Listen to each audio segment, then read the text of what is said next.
and namaste, guys. I am Dr. Anushruti, and I welcome you all to yet another enlightening episode of the Dr. Anushruti Show. Today is a very special day. We are going to discuss brain tumors. On the other hand, we have a very special guest with us to discuss brain tumors and let you all know about what it is and how to treat them.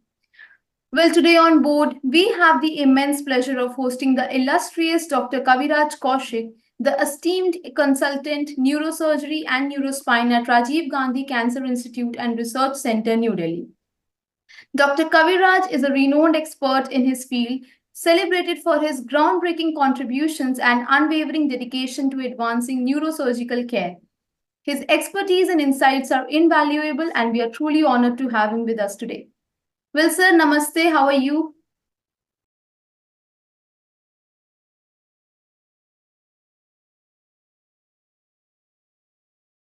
Namaste, Dr. Anushruti. Thanks for inviting me to your show. It is our pleasure. I know कि आज का ये episode एक बहुत helpful episode होने वाला है क्योंकि हमारे व्यूअर्स हैं जिनके family members are going through brain tumours और they have been newly diagnosed with brain tumours.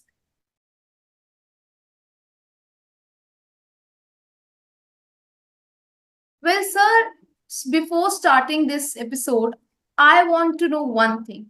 Whenever a person searches about headache or migraine pain or any of this on Google, the Google Baba says it is a brain tumor.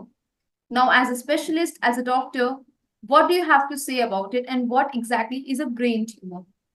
Dr. Anushruti, I just want to make you clear is कि हर headache brain tumour में नहीं convert होता है. In fact headache बहुत ही common symptom है and there can be n number of reasons for headache, and yes, brain tumor is one of them, but all the headaches are not brain tumor.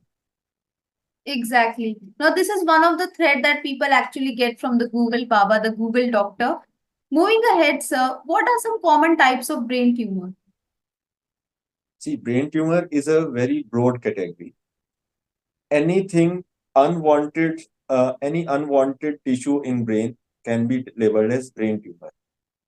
ठीक है, वो एक cancerous tumour भी हो सकता है और नॉन कैंसरस ट्यूमर भी हो सकता है.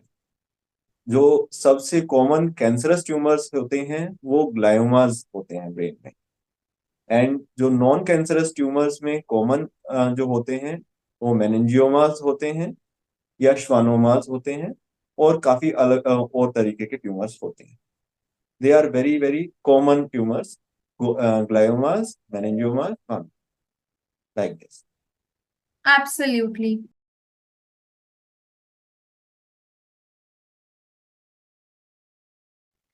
Doctor Kaviraj, what are some symptoms, ऐसे कुछ सिम्टम्स या कुछ पॉइंट्स जो कि लोगों को पता होने चाहिए that they should be aware of brain tumour.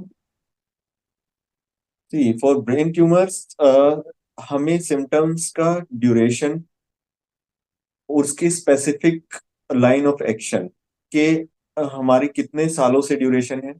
कई ब्रेन ट्यूमर्स जो बिनाइन नॉन कैंसरस ट्यूमर हैं वो सालों में जाके डेवलप होते हैं, तो उसमें जो सिम्टम होंगे वो बहुत ही ग्रेजुअल ऑनसेट होंगे. लाइक बहुत ही वेग सा सर दर्द होता है जी, पर वो सालों से है.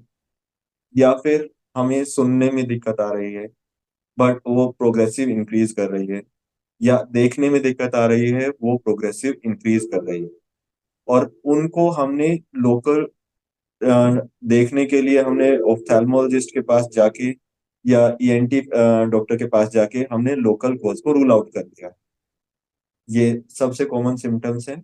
या फिर कोई हाथ पैर में कमजोरी आ जाना, मिर्गी के दौरे आना, ये थोड़े से स्पेसिफिक सिम्टम्स हैं जिसमें हमें इमीडिएटली न्यूरो सर्जन या न्यूरो फिजिशियन के पास जाके एग्जामिन करवाना चाहिए.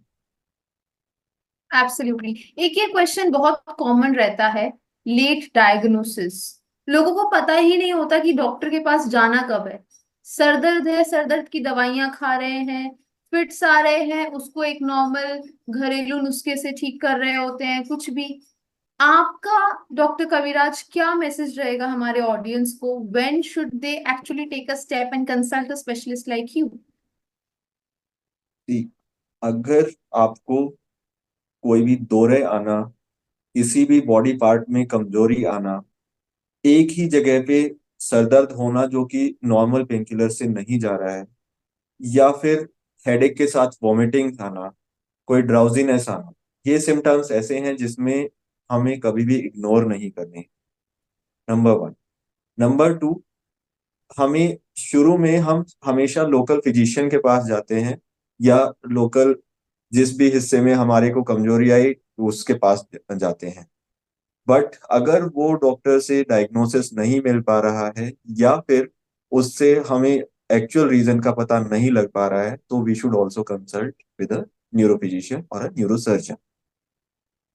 Absolutely sir. सर डायग्नोसिस कैसे होता है? सबसे कॉमनेस्ट इन्वेस्टिगेशन आज के टाइम में एमआरआई ब्रेन या सीटी स्कैन ऑफ ब्रेन है, जो हमें डायग्नोसिस देता है अबाउट एनी ब्रेन ट्यूमर। तो यही सर सबसे इम्पोर्टेंट इन्वेस्टिगेशन। बिल्कुल। सर लाइफ स्टाइल सबकी अलग है, क्लाइमेटिक कंडीशन सबके अलग हैं, लोग अलग अलग जगह पे रहते हैं। तो if we are talking about world wide problem, so does lifestyle and other factors contribute to brain tumors? Yes, absolutely they contribute to the brain tumours. जैसे कि obesity, highly stressful life, lack of sleep, they are directly related to the occurrence of tumors in our body, cancers in our body, and brain tumors are one of them. सो हमारा जो आज के time में stressful lifestyle है, हमारे खाने पीने में जो आज के टाइम में कार्सिनोजेंस हमारे पॉल्यूशन की वजह से हमारे खाने में आते हैं, they are all contributing factor to brain tumours. Absolutely. Sir, here I would like to introduce you to one of the segments of my show, which is named as Ask the Doctor. Now, I have a few questions ready with me, which the audience has asked me to let you know, and they want to answer from you. Let's see how does it go. So the first question coming up on your way is from Mr. Rishabh Gupta. He is from Aligarh. He says, "Hello, doctor. My father had brain tumor, and he is no more. क्या ये genetic होता है? Is there a chance of me getting the same?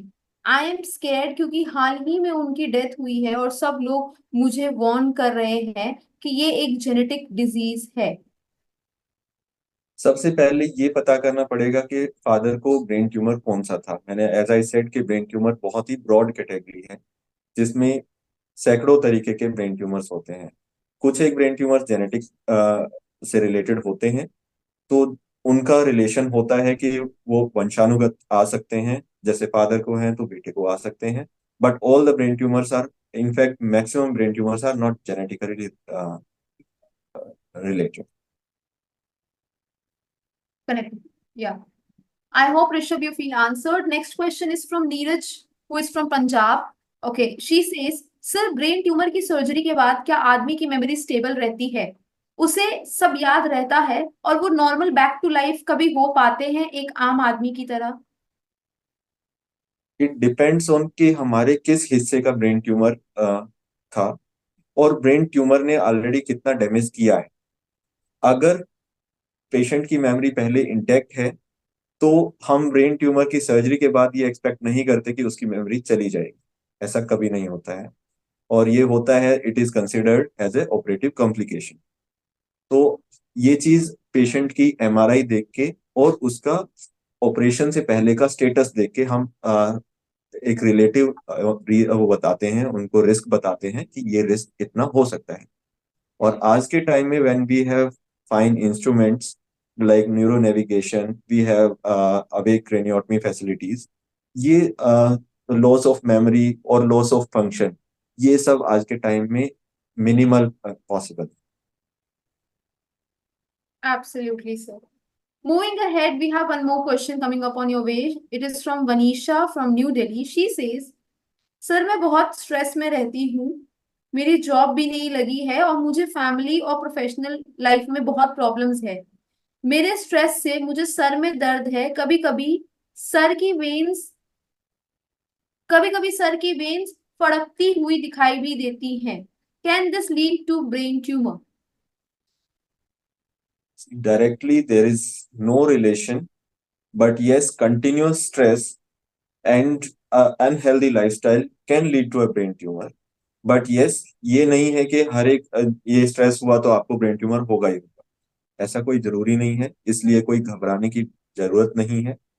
हाँ, पर आपको इसको stress को हटाने के लिए योगा, प्राणायाम, मेडिटेशन या अपने आप को किसी न किसी वर्क में बिजी रखना, ये एब्सोल्युटली जरूरी है, क्योंकि stress is the answer to there are so many illnesses जिसका रीजन स्ट्रेस होता है।